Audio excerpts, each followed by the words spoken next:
Good afternoon. કેમ છો બધા? મજામાં ને? જય લીલબાઈમાં. અત્યારે તો બપોરના 12:30 વાગી ગયા છે ને અત્યારે હું 12:30 ને 1 વાગ્યા જેવું આવ્યું હોય છે ને અત્યારે હવે હું ફ્રી થઈ છું. જમવાનું બનાવ્યું છે, ઘરનું કામ કરીને કપડાં બપડા ધોઈને અત્યારે જો ફ્રી થઈ અને જમવાનું આપી દીધું. જમવાનું દઈને અત્યારે ફ્રી થઈને બેઠી હું. બસ હવે જો રામભાઈ આવે એટલે હમણાં હવે જમવા બેસી જઈશું. હારે તો આને તો જમી લીધું છે. સવારનો વહેલો 6 વાગ્યાનો ઉઠીને 3 વાગ્યાથી બોલાવતો હતો. કહું કે જમી લે તો કે પપ્પા આવે ત્યારે જ જમવું, મારે પપ્પા આવે ત્યારે જમવું. પછી ને અત્યારે હવે જો ભૂખ લાગી તો હવે જમવા દઈ દે. જમવાનું દઈને હવે બેઠો છે ને હું અત્યારે જો ફ્રી થઈને બેઠી પણ રાહ જોઉં હું આવે તો જમી લો. ભૂખ તેમ તો મને બહુ જ લાગી ગઈ પણ એમ કે આવે એટલે આયરે બેસી જાઓ એટલે આયરે કામ થઈ જાય ને, વાસણ આયરે ધોવાઈ જાય, સંજવારી નીકળી જાય, પાછા અલગ અલગ કરું. હું વરે જમવા બેસું તો પાછું વાસણને એ કરવું, પાછું એ આવે તો એ જમવા બેસું, પાછું વાસણને ધોવા, સંજવારી કાઢા તાર કે આયરે જમી લઈએ તો બેયનું કામ આયરે થઈ જાય ને. આને બચો પૂવાનો હવે ટાઈમ થઈ ગયો છે.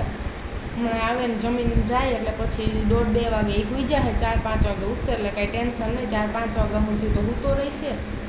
અત્યારે બચો બેઠા છે. હવે રવિવારે અમારે અષાઢી બીજ આવે છે, એનો પ્રોગ્રામ છે લીલબાઈમાંનો. લીલબાઈમાં બહુ જ માનું, જેમ કે દર બીજે અમુક વાર તો હું અષાઢી બીજ આવે, મા બીજ હોય તો હું મોઢવાડે હોય જ બીજમાં અને જાવ જ છું. આ વખતે જો અષાઢી બીજ આવશે ને વરસાદ જેવું નહીં હોય તો આ વખતે અમારે જવાનો પ્રોગ્રામ છે. હું ધવલને જઈશું અને ધવલના પપ્પા તો નહીં આવે કેમ કે એને હવે એના કામ ઉપરથી રજા ન રાખી શકે, નીકળી ન શકે. ટાઈમ એવો રહ્યો ને સવારથી જવાનો, સાંજ સુધી ટાઈમ તો દેવો પડે એટલે હવે એ તો નીકળી નહીં શકે. એટલે અમે ધવલ બે જઈશું, જઈ આવશું બીજમાં. સાંજ સુધી પ્રોગ્રામ કરીને પછી નિરાંતે ઘરે આવતા રહીશું. સાંજે પાછો સાંજે આને જમવાનું ઓલું થાય, નકર તો ક્યાંક ને રોકાઈ જાય. એમાં તમારા નણંદને બધા ત્યાં હે કહેતા હતા કે આ વખતે કે આ વખતે રોકાઈ જાય છે.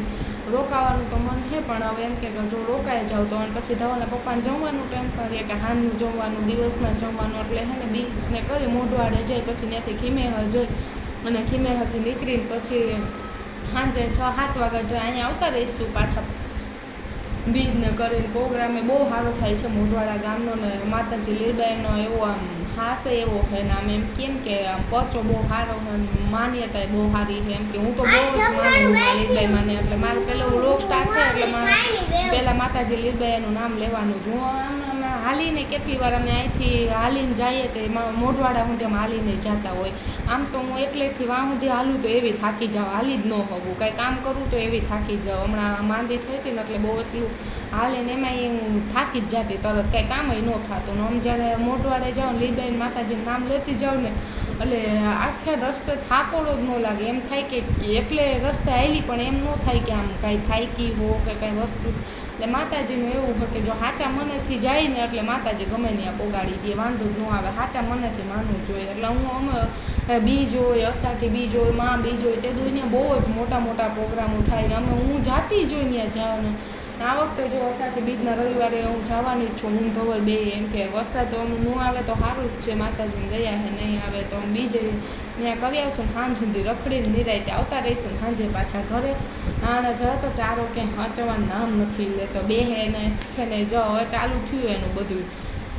હલો હવે હાનનું ચોખ્ખા વ્લોગ સ્ટાર્ટ કરશું એટલે ઘરે જમવાનો વિડીયો મૂકશું, રોટલાનો ને એવું એમ કે બનાવીને મૂકશું. અત્યારે હમણાં 2-3-4 દી થયા તો વિડીયો કંઈ નહોતો મૂક્યો. તાર જોડે પાછી નવરી થઈ તો હું કહું વિડીયો ઉતારીને પાછો એક મૂકી દીધો. અત્યારે હવે સાંજે પાછો ચાલુ કરી દઈશ વ્લોગમાં. અત્યારે એડિટિંગ તો હજી કાંઈ કર્યું નથી, પછી આમ યુટ્યુબમાં જોઈને શીખી લઈશ ને એડિટિંગ એક ડાઉનલોડ કરી લઈશ. હાલો અત્યારે આવજો, બાય. જય લીલબાઈમાં.